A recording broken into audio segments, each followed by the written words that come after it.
just for fun. Here we go. Good afternoon, everybody.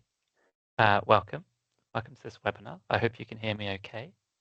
If someone can give me a thumbs up, brilliant. Thank you, Kevin. No, this is going to get all confusing. Another Kevin. I don't come across many other Kevins in my life. In my school, in my secondary school, there was one other Kevin in the whole of the school. And I grew up in the 70s, 80s, so I had to deal with Kevin the gerbil. I don't know if you had to do the same. But anyway, that's a whole other aside, and that's not why we're here. So it is about a story, and that's what we're partly here to talk about. It is National Storytelling Week, and I'm pleased to introduce you to the Storyteller app today. I am Kevin Young, and I'm from Quorum. Quorum is a children's charity here in England. It's the oldest children's charity, we believe, in England, continuing. It's been going since 1839, so nearly 280 odd years. And Quorum is all about trying to improve outcomes for children, and particularly children who are vulnerable. And we were really pleased to find Aftercloud. So we've got Darren and Jane, who'll do a quick introduction for themselves in a moment, to work with us in helping us create and bring to life Storyteller, which we're going to tell you about in a moment. But Darren, do you want to just do a quick introduction for yourself? And then I'll pass Yeah, sure. Hi. It's really, really lovely to see everybody. If you want to turn your cameras on and give me a quick wave, that would be wonderful. So I'm Darren. I'm Chief Exec of Aftercloud. And lovely, fantastic. Hi, Amy. Good to see you. I'm Darren. I'm Chief Exec of Aftercloud. And yeah, my background is sort of 25 plus years. I'm sure you can see that in the hair of social care technology experience. And we're really, really proud of what we've accomplished with Storyteller, working in conjunction with Quorum. So that's kind of me, and I'll tell you a little bit more shortly. Jane? Yeah, so Jane Keenan, really love to see some familiar faces, and names that I've seen but haven't connected with before. Thank you for coming. So Jane Keenan, Managing Director of Aftercloud, and I'm here because I bring 35 years of serving the children's social care sector, and this thing that Darren has built and that we have collectively then co-created is just brimming with potential. So I'm going to share it with you and get your views. Brilliant, thank you. So yes, we're here to tell you about Storyteller. Storyteller is an app that can be used on a smartphone or on a desktop through a browser, and it's been created to provide a place for digital content that for children in care, so it can be collated and curated with them and by them. So by that we mean photos, images, videos, audio, and text. And what we want is for this content to be owned by the child, and for them to be able to access it whenever and wherever they want. That's our big vision for this. We know there are some caveats that come with that. So not every child has access to a smartphone or unfettered access to a laptop. So they won't be able to access the material then. But the underlying principle is it's not something they have to wait until they turn 18 to get hold of, or that they have to put in a request for access to their care record while they're in care. This is something that should be a lot more accessible to them, that they can look at when they want, with people, with their carers, with a social worker, and help them make sense of their life so far, and help them build the narrative for themselves to help them with their identity and their well-being. We think this is important because the role that photos and videos and stories and letters play in helping people form and retain memories. So for children in care who may end up living with lots of different people, it can be very hard for them to take the stuff with them and to make sense of it and to understand it. Case files tend to have very little content from day-to-day lives of children. It's predominantly about the work that professionals do and the decisions that they make and so on. And it, as I said, it's difficult for a child to access content in their file on a day-to-day basis. And the thing that sort of runs through this for me is, when I think about my two girls who, one turned 13 yesterday, so they're not little anymore, even though I want them to be. But who's going to tell them about the funny thing that they did when they were little, if there's no one from their life who was around then to be able to help them, to talk to them about it? Who was that person that was around? Where were they? What were they doing? What were they feeling? What were they thinking? If you don't have that, it can leave a big hole in someone's life. And so this app is about trying to help fill that in some way. It won't be perfect, but it's better than what we have right now. And we hope this app will benefit children in care by supporting things like therapeutic life story work. So making it easier, right? You're not having to scramble around to try and find the materials, the content, the photos, the videos at the last minute to create a life storybook for a child that's about to be adopted, for example. It's all there, and you know, if you've got a therapeutic life story worker who can sit down with the child and help them go through the materials and process it and understand what it means, then so much the better. Capturing those moments from their life to be part of their care record. So we provide a more balanced record of their life. So said, not just the professional stuff, but the day-to-day stuff. What were their achievements? What did they do? What did they say? What did they think? What did they feel? And so helping them convey those wishes and feelings at the time, but helping them understand what those wishes and feelings were when they look back on it as well. And it could potentially be help them to prepare for transitions. We're thinking beyond just traditional life story work with some of this stuff. You know, the ability to upload this content is quite simple. You know, there are lots of apps out there that can do this, but we want to create a space that is safe and secure for children, for the people around them who are important in their life. So that would be, you know, be their social worker, could be a foster carer, could be other adults or children who we think are, who have content that we want to be able to upload for them. It could be a new foster carer that they haven't met yet, that they're going to live with, and the foster carer could do a video of themselves saying hi, and a little like take them around the house and show them their new bedroom on the video, and that could be in there, and that could be something that the child can then watch back whenever they want as they prepare to move in, and is also there for forever because it's part of that their record then, and they can look back on it whenever they want. And it's all about helping them and the adult they become claim their own story and their own narrative, so that they have a stronger sense of identity. And we hope that, you know, the sort of picture about this is that it helps with their well-being, it helps with placement stability, and so on and so forth. I'd love it if we could link that sort of outcome to this app. That'd be brilliant. But that's the sort of thing that we're hoping to impact on through this app. So the reason we're really here today is to give you a demo of the app. So Darren's going to show you a live demo, show you how it works, and then we'd like to hear from you about, you know, what you think about it. The idea is we've got a basic version here that does the very basic things, and we are looking for organisations to pilot it with us and help us improve it and develop it further. So we don't want to make any assumptions about how this app should work. We want it to have people use it, carers, social workers, children, and tell us how they want it to work. So we haven't deliberately not too far down the development route and gone, oh, we should do all these wonderful fancy things in terms of features and functionality. We want people to create this with us and make it something that really works for children. So over to you, Darren. Yeah, thanks, Kevin. That's great. That was a really good introduction. And I think just to add to what Kevin said there, our developments have not come about by accident. We had a platform and an app called Journals, which is actually in use in children's services. On the back of that, we formulated a product steering group of thought leaders, so care experienced practitioners, people that are really involved in the sector. And that's where Kevin and I met, and that's where the interest came about in relation to developing, well, and Jane, of course, in developing Storyteller. So without further ado, what I'm going to do now is share my screen. And this is where I'm keeping my fingers crossed, because power of real live demonstrations. I'm hoping that you can now see my mobile. Thumbs up. Perfect. Wonderful. Yeah. So this is live, real time. That's my wife and son. It's my son's 17th birthday as well today. So it's kind of a birthday event, isn't it, Kevin, with yours yesterday and mine today? But anyway, so what you can see there is it's live, 16:10. Apologies in advance if I get any inbound calls or notifications. It's live. But you can see that we've got a portfolio of applications, and here Storyteller is what I'm going to go into today. So I'm going to go in, I'm going to log in. Now, what I'm going to be is Jack. Now, Jack Rawlinson is a fictitious child in this sense. So I'm going to log in as Jack. And if you could just bear with me.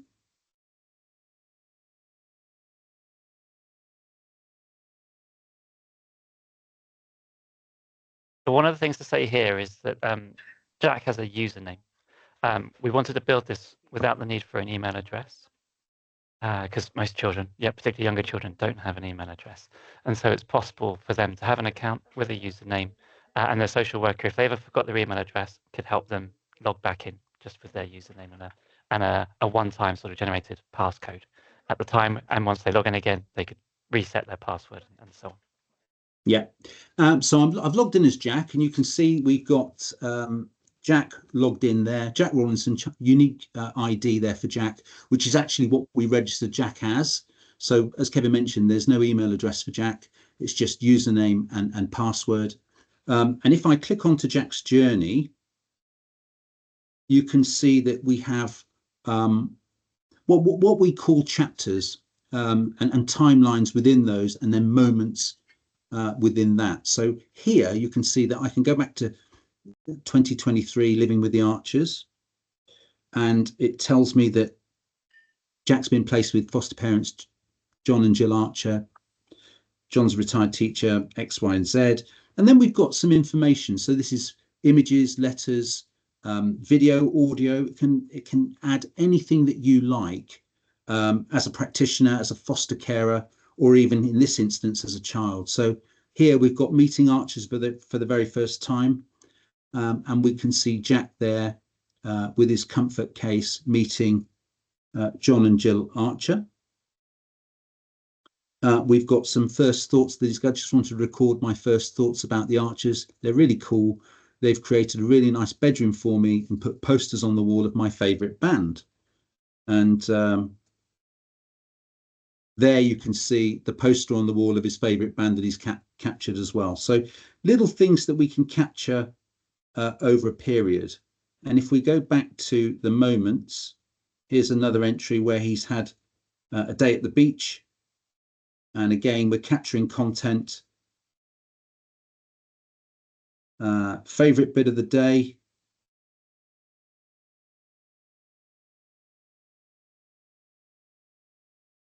And what we're going to do now is, and you can see there, Liverpool. What I'm going to do is when we log into the desktop, we'll go into this in a bit more detail. And you can see we've got images and video as well. But just to jump. Yeah, please. You're on mute. Yes, I wasn't. I got muted. The tech is involving itself. Just to point out as well, you can see there, Living with the Archers, JA uploaded that particular piece of content. Breezy Day at the Beach, GA uploaded that content. So we can see how foster dad John Archer, foster mum Jill Archer, they're uploading that content. But Jack, of course, uploaded his own picture of his own poster on his bedroom wall. We're creating a chapter of Jack's story, and a number of people are contributing to it. And that's how we can see. Sorry, Dan, to interrupt your flow. No, it's absolutely fine, Jane. No problem at all. What I'm going to do now is we're going to actually add some real life content. So I'm going to go on to Jack's journey, onto the timeline, and we're going to add a new moment. So this is live. You can see it happening real time. And I'm just going to say here, a day at the zoo. So we have speech to text throughout the app, as well as the ability to access and add detail on the desktop platform. And here I'm just going to add today's date, and we'll say that's today. And then I'm going to tap to upload photo. But before I do, just to let you know that you're having access now to my image library. So let's just go back here, and we can say, well, there we go. A welcoming picture at the zoo, Jack and his friends. And here I can say, we had a fantastic day out at the zoo, and I wanted to create these memories so that I can look back on them in the future. And if we continue, what that's doing now is that's uploading the content live. So you can see there, a day at the zoo.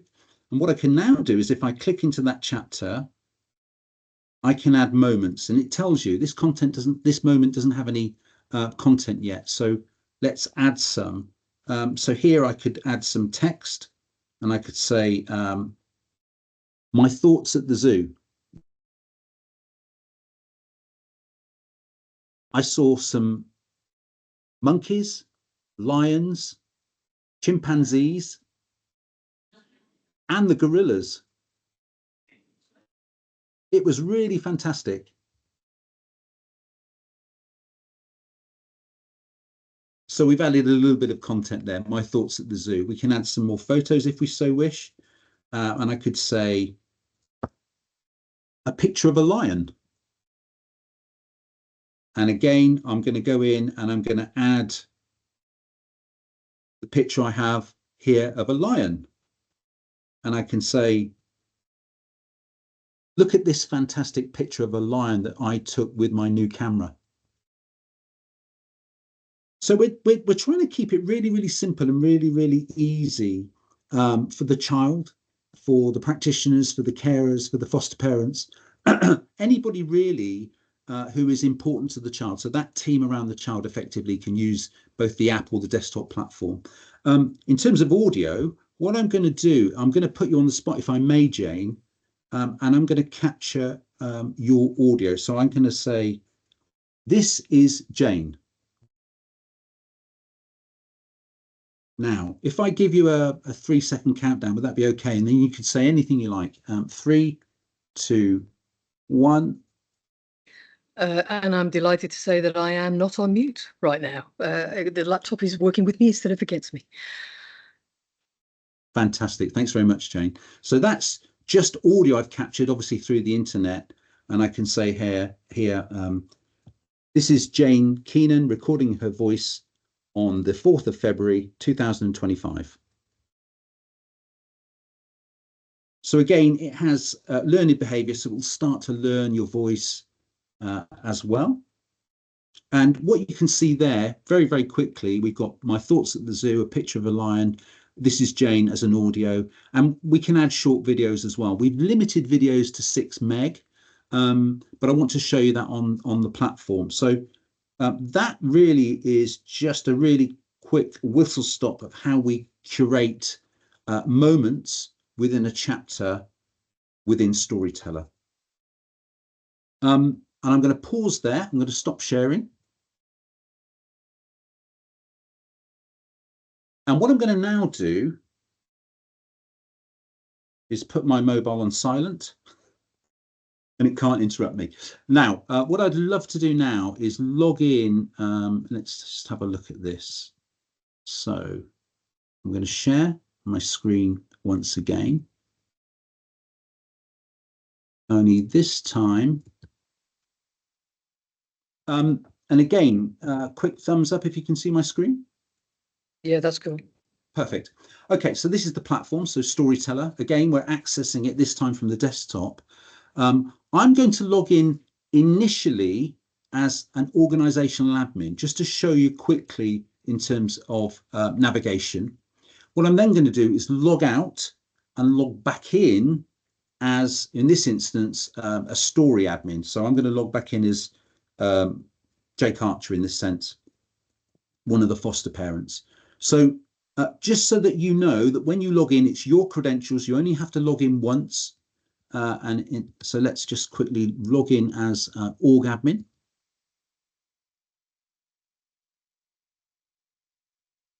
No, I don't want, sorry, I want org admin. There we go. So when I log in as org admin, you can see here that as an administrator, I'm logged in. You can see my name here, Darren Evans. So I'm logged in and I've got access basically to all the users. And you can see here we've got Jane, who's registered as org admin as well. We've got Jill Archer, who's the foster parent. We've got Deborah Perkins, a carer, foster carer, senior administrators, etc., etc., all denoted and verified. Now, when we go into here, we can edit. We can't really do anything else. We can look at stories being children in this sense. And again, we can see who has access to the child's story. So in Sam Johnson's case, we can see here that Jane North has access. In Jack Rawlinson's case, we can see that John Archer, has access. Kevin has access, and Jill Archer has access, as well as the child, of course. Now, we can, if we so wish, create stories from an admin perspective. And I'm going to go back to users. And what we can also do from an admin perspective is create additional users. Now, I'm not going to do that today, but you can see here that organizational admin can create new admin users and stories, but cannot access story content.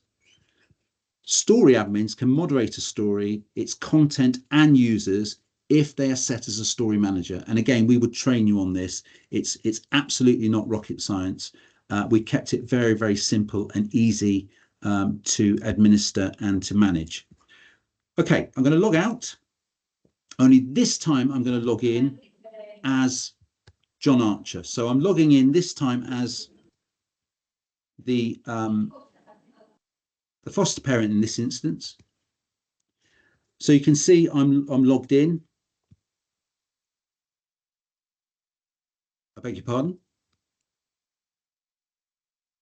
One of the features of developing this thing is that we've all got a million different logins in order to test different functions and different access levels. So Darren just logged in as Kathy Buckley, life story practitioner. But now you're in. Now you're in as John Archer. Perfect. Yeah, I'm sorry. I've got multiple logins for different things, but this instance I'm logged in as John. So you can see I'm logged in as John, and as a foster parent, a foster carer, we've got access both to Ben Jacobs and Jack Rawlinson, and we've also got, we can see here clearly the team around the child in both instances. If I look Jack Rawlinson in this case, I can click on there, view notes. Jack arrived in service following the loss of both parents. Jack has no other relatives and theirs will be placed in emergency support. I can also log out and this time log in as Jack. So again, just to show you the various access rights and access levels. And there we go. There was Jack's journey. And if I click on the Jack's journey, you can see, again, we've got those various stories that we've curated. And there's the day at the zoo that we curated just a minute ago, in fact. So we can go into that one. We can look at the day at the zoo. This is Jane's audio. And I'm delighted to say that I am not on mute right now. The laptop is working with me instead of against me. Okay, and if we go back to moments, we'll have a look at the one that we made at Liverpool. So this was Jack visiting Liverpool. You can't tell in this instance that both Jane and I support Liverpool. I'm probably we're a bit biased. Here's a video actually that Jack took of the day, and let's just play the video.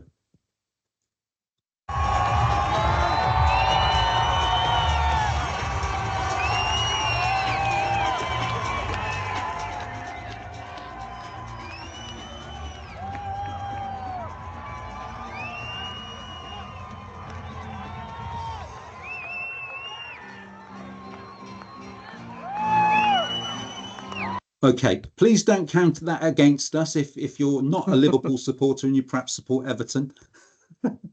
Okay, and that really is a quick whistle stop. Again, we can add content from this perspective as well. So I can add a photo if I so wish. Here's an image. Now, clearly, speech to text on mobile works particularly well and speeds up the process of capturing information. And if I wanted to add a photo again, you've got access here to anything I want to capture. And if I submit that, we can add captions clearly, but here's an image and it's added up and uploaded automatically. But as I'm logged in as Jack, you can see that I've uploaded it as Jack because there are no initials against my name on the upload. And that really is a very, very quick whistle stop. Down the bottom here, you can see some icons where we're logged in here and we can see the Windows icon denoting we're in stories. We've got the love heart, which denotes who is in my circle as a child. Again, we've got me, we've got John, Kevin, and Jill that you saw from an admin perspective, and these are my user details as well. I'm going to stop sharing at that point. And that was a very, very quick whistle-stop tour. I would be delighted to go through that again with you individually, independently, if you so wish, and I'm sure Jane would as well. Yeah, thank you, Darren. Yeah, of course. Yeah, so I mean that's as you said, a very quick whistle-stop tour through the app. What we're looking for now are to find organisations who are willing to help us pilot the app. There are quite a few questions that we have around the use of this app. We believe that it could be really powerful for helping children in care. But there are some things that we want to sort of understand about how people would use the app. For example, would content need to be moderated before the child is able to view it? Yeah, it might be that you as a social worker, anything you upload, you're fine with that.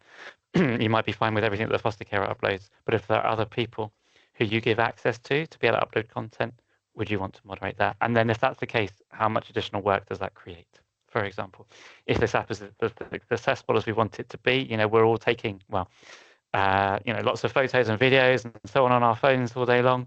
In this day and age, it could be a whole wealth of content, which would be amazing for the child, but could create a huge amount of work for people. So there's an element of understanding what's valuable and training people up to understand what they should be contributing.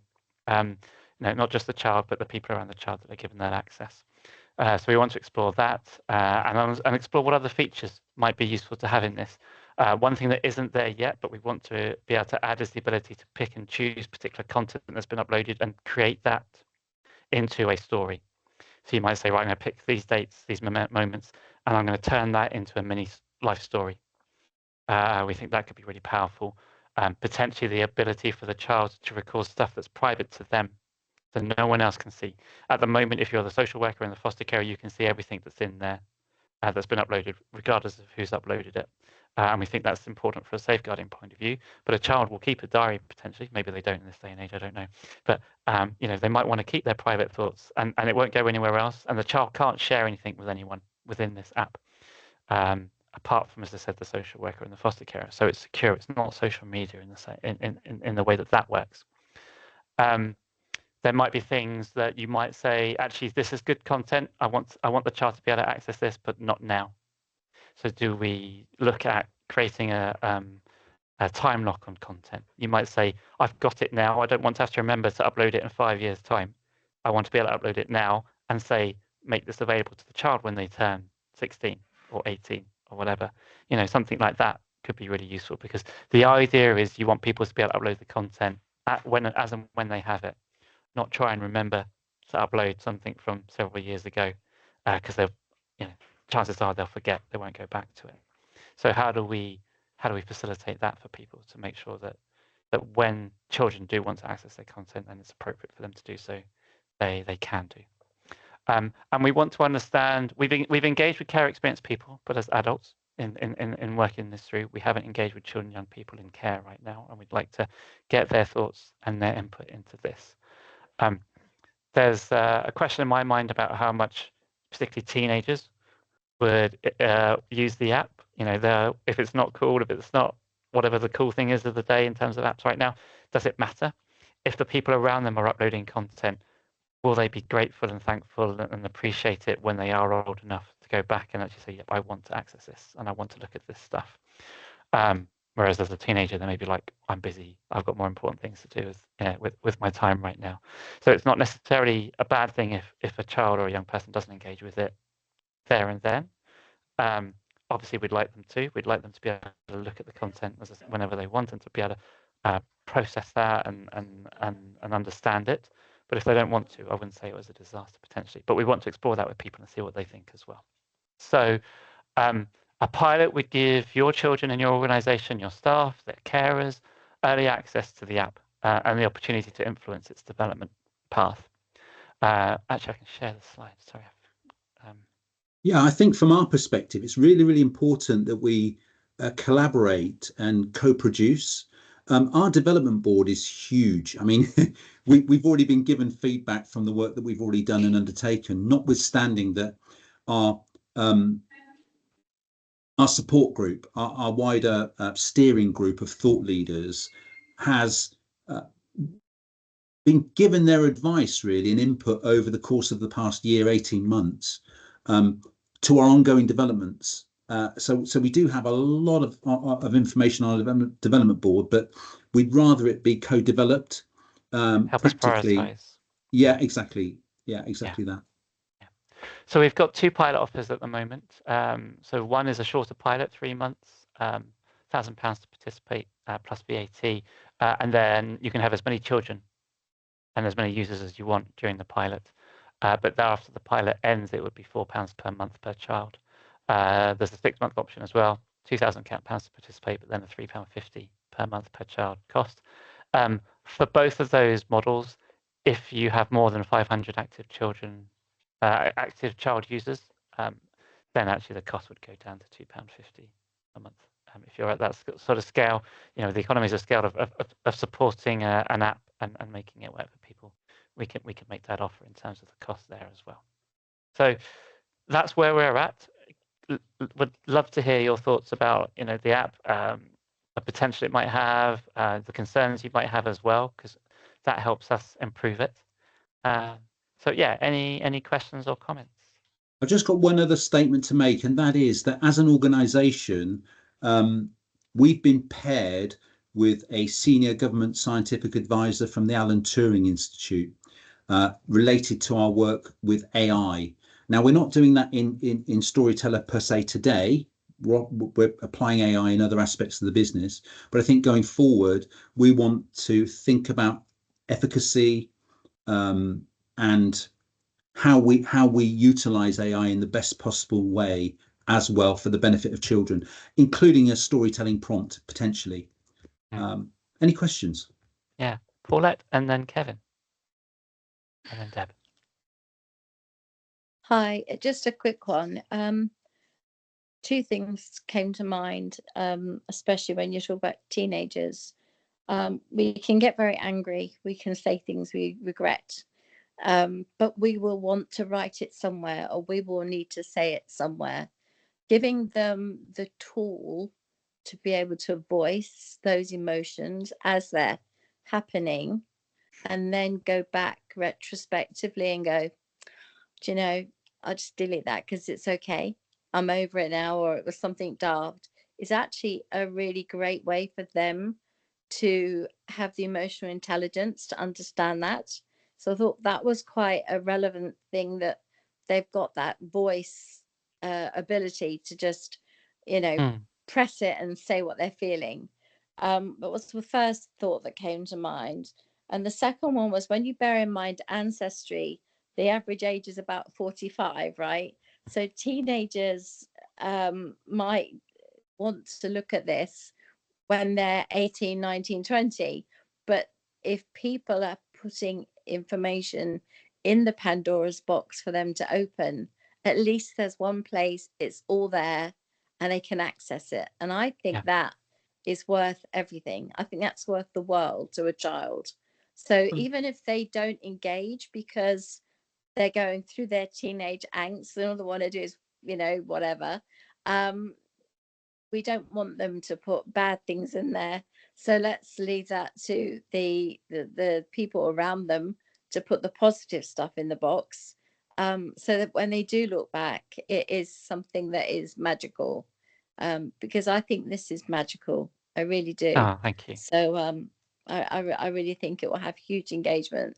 But don't be upset, because Ancestry is 45 plus. Okay. So yeah. Do you know, just on that, Paulette, you're absolutely right. And thank you so much for those comments.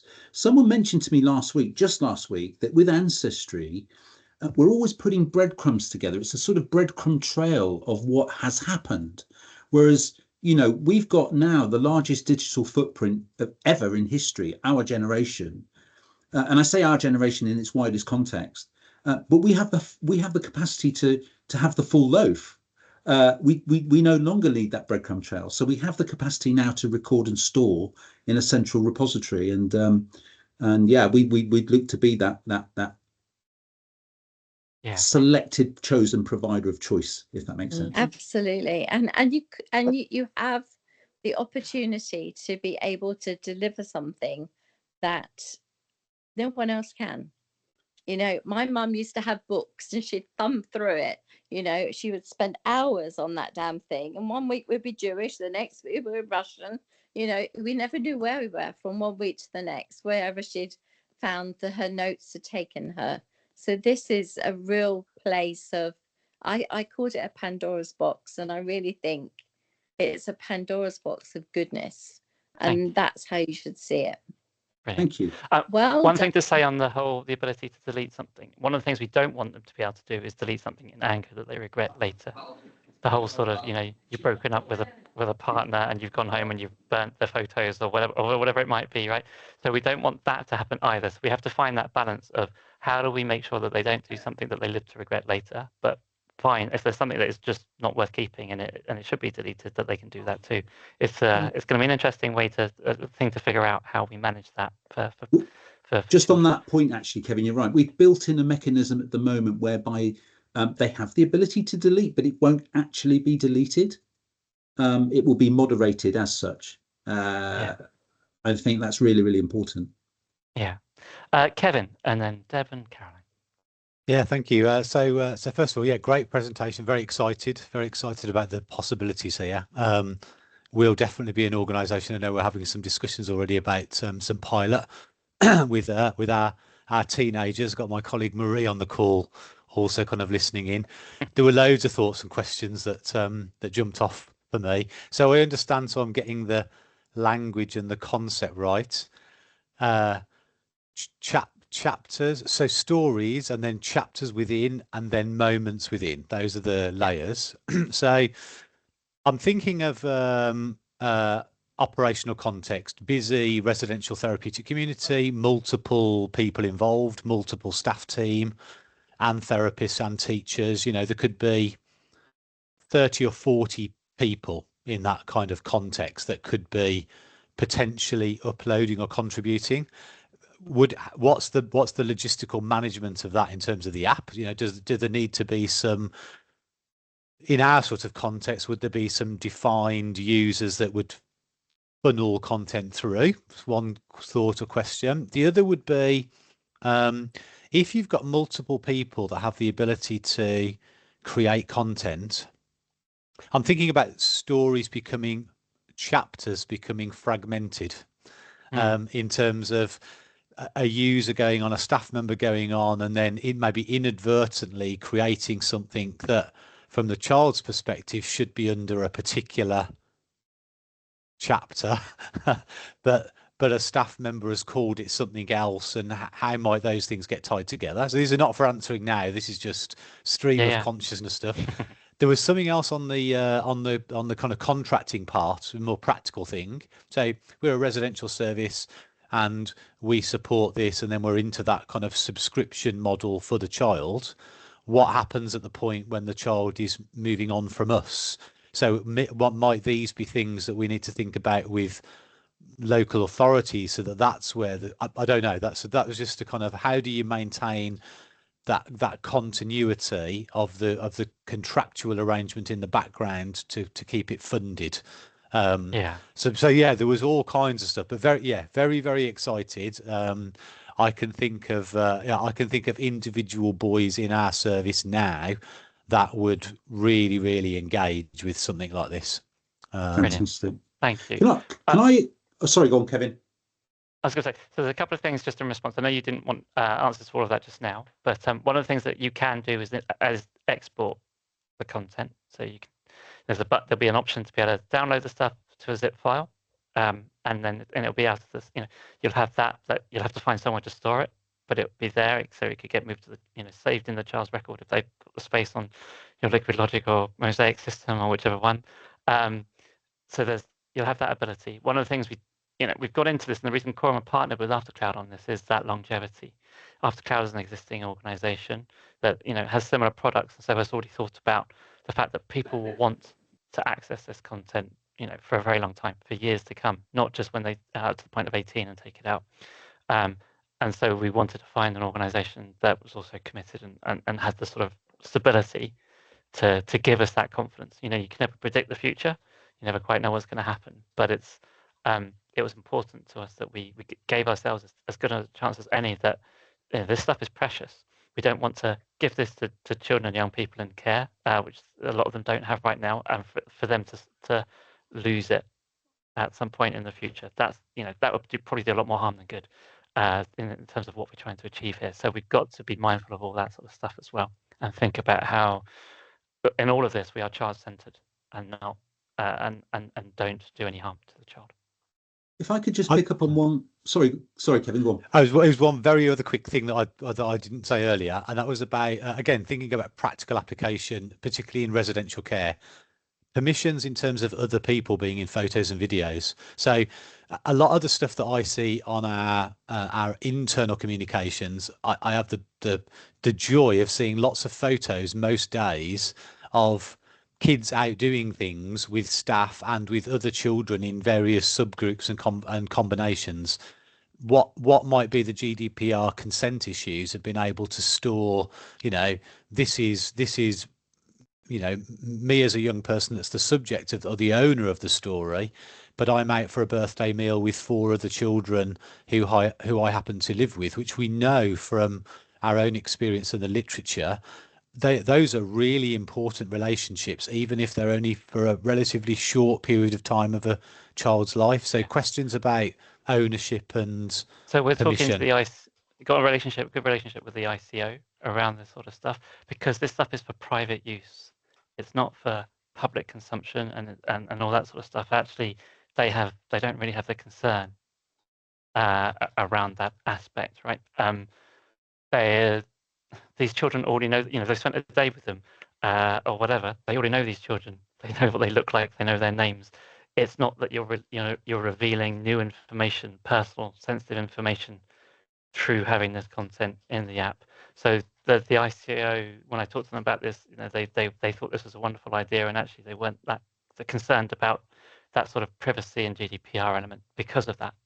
If they were going out and taking photos of random people and uploading it, that might be a slightly different thing. But we all take photos on our phones. There'll be people in the background of our photos, but deliberate or not, if they're photobombing. But it's that's just life, and it's not about because of the way we're using it in the private context of the family and so on, and in this case for the child and their home, it's not an issue that ICO are concerned about in that respect. If it was being used publicly and using public materials, that's a different thing. Yeah. If I could just add as well, just going back to, lovely to see you, by the way, Kevin, as well. Thanks for the pointers. So firstly, language and consistency of language in system-wide. We've amended just in the last 2 or 3 weeks.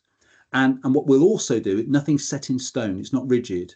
Every time we have a major release, we can change.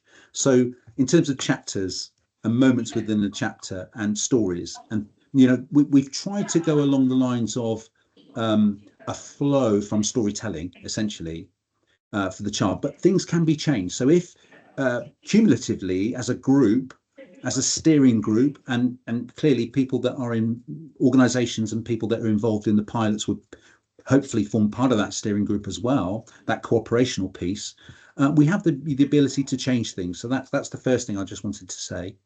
The second thing, in terms of the photo element that you mentioned, the associated risk with that, we would then refer back to the owner or the organization in that sense. So that would be for you to moderate rather than us to inform or tell. It's very much a hand-holding scenario, and we value those partnerships. Jane, did you have anything to add? I was just going to chip in on that point in particular. So the reason this is called Storyteller. So this app is created specifically for children in care, but it's equally applicable to children on the edge of care who might come in, or indeed those leaving the care system. It serves the same purpose and it has the same safeguarding mechanisms in it.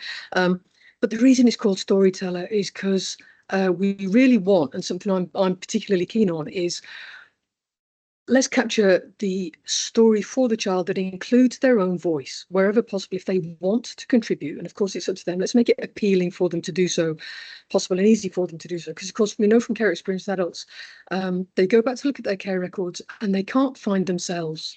They can't see themselves. They can't hear their own voices. You know, their perspectives are not captured. And this is an opportunity to do that. So the reason it's called Storyteller is to tell the story as it is, as it has been, but then also to really encourage the kids to consider, to imagine their own future, write their own story, imagine their own future chapters. And one of the real benefits, I think, of storing it all digitally is that you can get a continuum across different experiences. You know, as Kevin says, when kids join a particular residential place or a foster home, they may well move on. They are likely to move on at some point. Storyteller can go with them. The uploading of the material into the same continuum can go with them. You can upload the material that is historic. So you can build on, oh, today's my 13th birthday. That reminds me of my 9th birthday. And then if you have access to material, or if the child just wants to record their own memory of that 9th birthday, because there is no other memory of it anywhere, you have the capacity to do that and to create that continuum. So that the essence of it for me, the point I would just want to make is about the continuum of story, which the shoebox, the physical shoebox that goes with the kid, might not achieve. The shoebox from this place might get lost, or there might not be a shoebox for the next place. This can be continuous. It's transient, and it represents the child. It represents the child. It's the opportunity for them to capture their own perspective, because without their voice, it's not a whole story. All that incredibly valuable stuff from the adults around the child, of course, but without the child's voice, it's not the whole story, the child's own perspective. That's why I'm excited about it. As soon as Darren showed me the app that preceded Storyteller, the potential is just obvious, and we're scratching the surface, which is why we want you guys to join in and help develop it. Yeah, thank you. Deb, sorry, you've waited very patiently. We've got a few questions, I think. We have. You're on mute, Deb. Deb's next. Yeah. So thank you very much. Jane's just answered some of my questions actually that I had, but I think it is really exciting. One of the things I often say to the teams is, you know, when you're writing, you know, in logs and everything else, you know, write to the young person, get their voice. You know, they don't have people around them when they're older that say, oh, do you remember when, you know, you did so and so. So for me, this is just fantastic. I did have a couple of questions about, you know, can you upload historical stuff? Yeah. You know, like Kevin, you know, with children's homes, that young people come to us after having multiple moves and they don't come with anything, you know, they don't have a life story, but often they've had, you know, several social workers, they don't know the family history, and it all gets so lost. And so it'd be really good to try and find a way of capturing some of that as well from the, you know, the historical stuff from their point of view, as well as, you know, factual as well. So that was one of my things, which Jane kindly answered some of the, you know, the historical stuff. And again, for me, it's that maintenance. You know, when they do move on, I understand when they're 18, it says, well, what if they move on, you know, sort of like 13, 14, 15, who owns it? How does it get transferred to the next provider, the next foster carer, the next whatever? So those are garbled questions. But yeah. So it's a really important question though, Deb. Thank you for that. So what we're considering right now is that it's portable, so it's transient, and there's a handover process of some description. If not, and the care record, or in this sense the story has to stop, then we have what we call a subject access request. So that information does go with the child in some form. What we'd love is that it continues, irrespective of the provider, because that would be a perfect scenario for the child. And of course, it's the child at the center of all this. It's not us. It's not, you know, it's not tech. It's the child that's important in all of this. The other thing I would just like to add is one of the things that before we come to the other two questions, one of the things that we're really, really keen on is gathering the thoughts of care experienced adults I know Jane's really, really keen on this, in terms of how we can then take that information, maybe short videos that can inform younger people that, look, this can be achieved, irrespective of how you're feeling today. Look at what you can achieve. Look at what you can become in all these regards, and in all different types of professionalism as well. So that's, again, Yeah. something that we're really, really keen on, Well, doing. that's one of those things. And Caroline, I'm sorry, we will definitely get to you, but we've got a ton of ideas. I said at the beginning, this is brimming with potential. It's apparent. There are so many ways in which this tool could really serve the children. And we've got a ton of ideas. But rather than just build all of what we think is perfect, it's much more beneficial to get a bunch of different perspectives. And we're already working on that one. We're already working on the capture the stories of care experienced adults who have something to share that can offer inspirational role modeling to the kids to help them write and imagine their own future chapters about what their lives can be, what their stories can be, despite what the stories have been. So yes, we're very keen on that. We're already working on that, but we want to know what you guys think as well. What would you add to it? So Caroline, please go.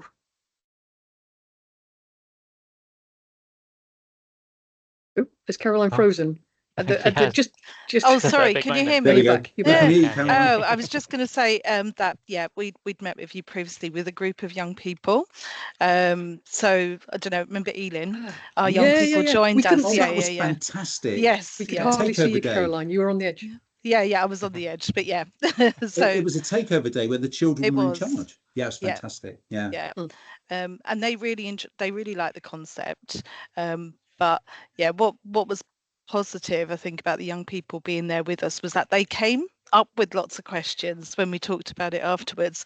And I think one of their biggest questions was, when they're no longer a looked after child and they're no longer with services, was what happens to this content? What happens to this account? And that was quite important to them to know. Yeah.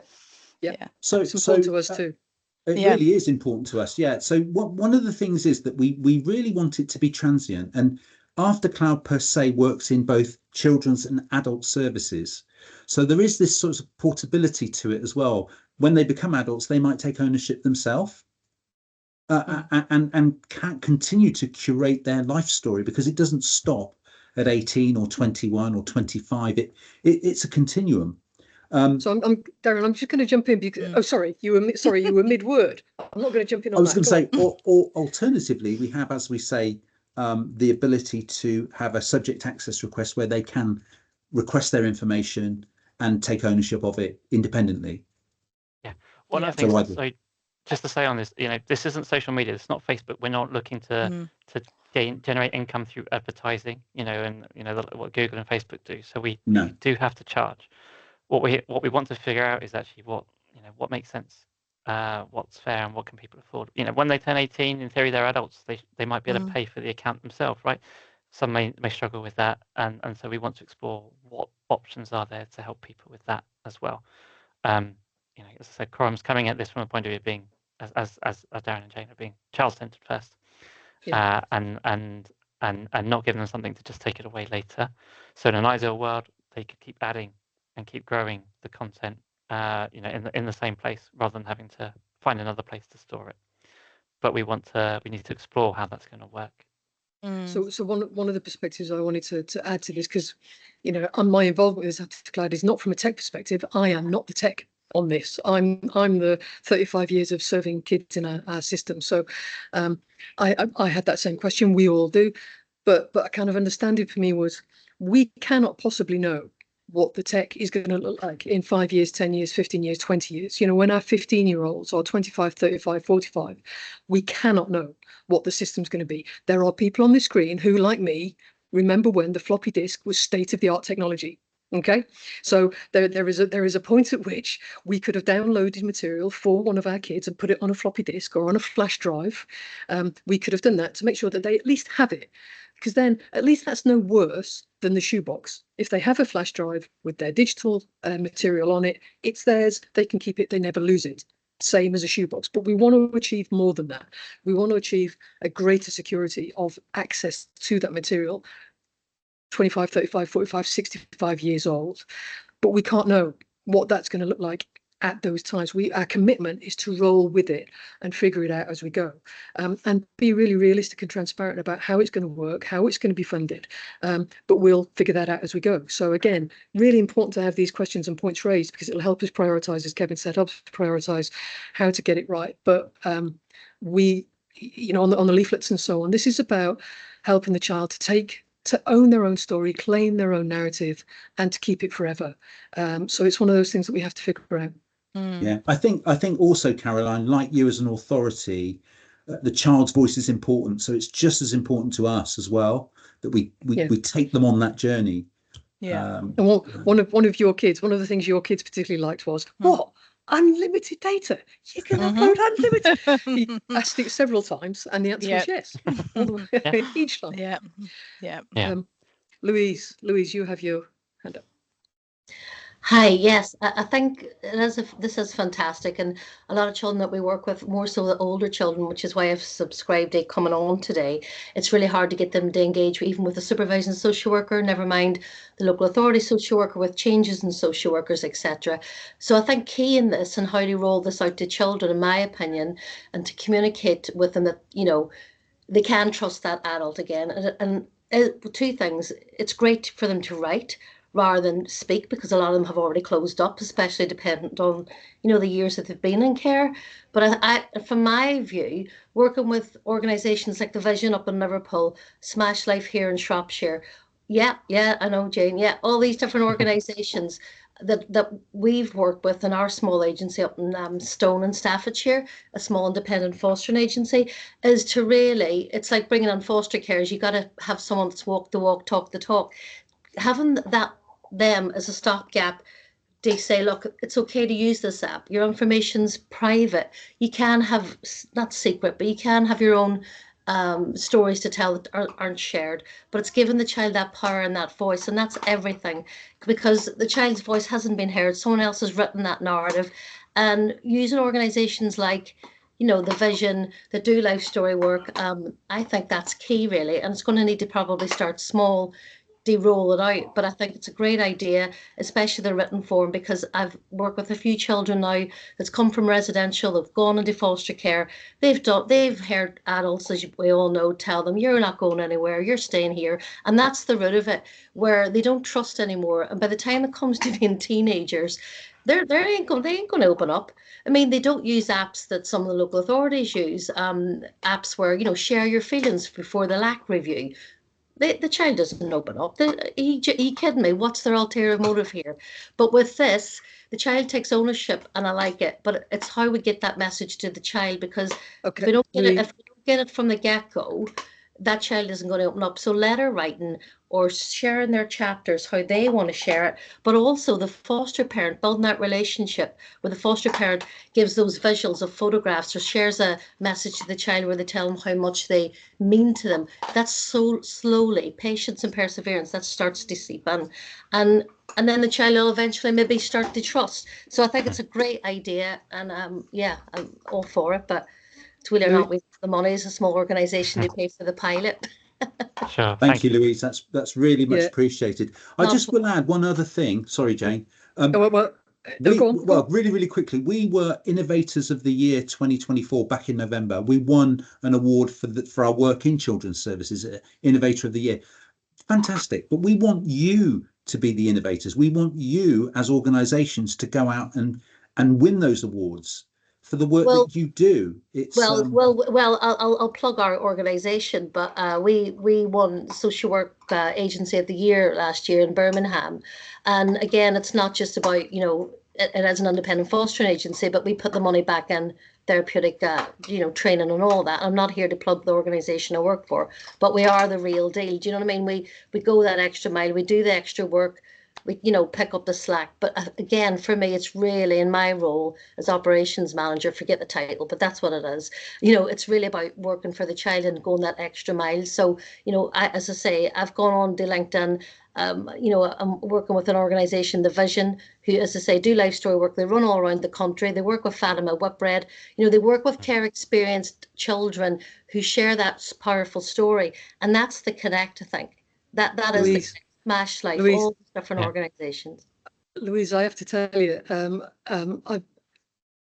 Carly and Demi from the Vision have just agreed to partner with us and do some video material aimed at the children to encourage the children to understand why it will be beneficial to them to capture their own voice, their own story. As you will know, they currently run workshops for children to help them understand that.